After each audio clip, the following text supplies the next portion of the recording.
Hinikayat ni Pangulong Ferdinand R. Marcos Jr. ang mga overseas Filipino workers na bumoto ngayong midterm elections. Ayon sa Pangulo, mas pinadali na ang proseso ng pagboto kaya't samantalahin ang online voting. Si Kenneth Pasyente ng PTV Manila sa Balitang Pambansa.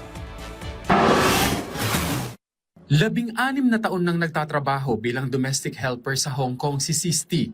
Pero kahit wala sa bansa tuwing sasapit ang hatol ng bayan, sinisigurado niya na makaboboto pa rin siya sa pamamagitan ng overseas voting. Katunayan, nakaboto na siya noong April 17.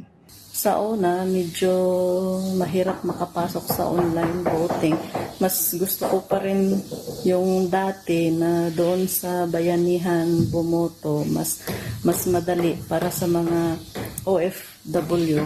Isa lamang si Sisti sa milyon-milyong mga OFW na naitataong wala sa Pilipinas tuwing botohan.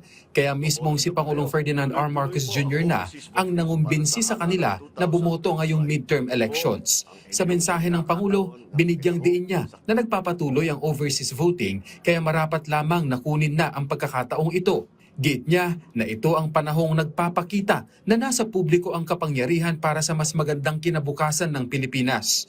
Nakaboto na ba kayo? Tuloy-tuloy po ang overseas voting para sa halalan 2025. Ito po ang inyong pagkakataon na makilahok sa kinabukasan ng ating bayan. Hindi na rin anya kailangan pang mag-alala ng mga OFW dahil sa mas pinadaling proseso ng overseas voting.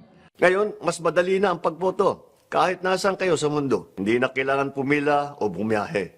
Sa pamamagitan ng online voting, may papahayag ninyo ang inyong boses na mabilis, ligtas at maayos. Binigyang diin ng punong ehekutibo na paraan ng pagboto para mas maiparating ng mga Pilipino ang kanilang boses kahit sila ay nasa ibang bansa.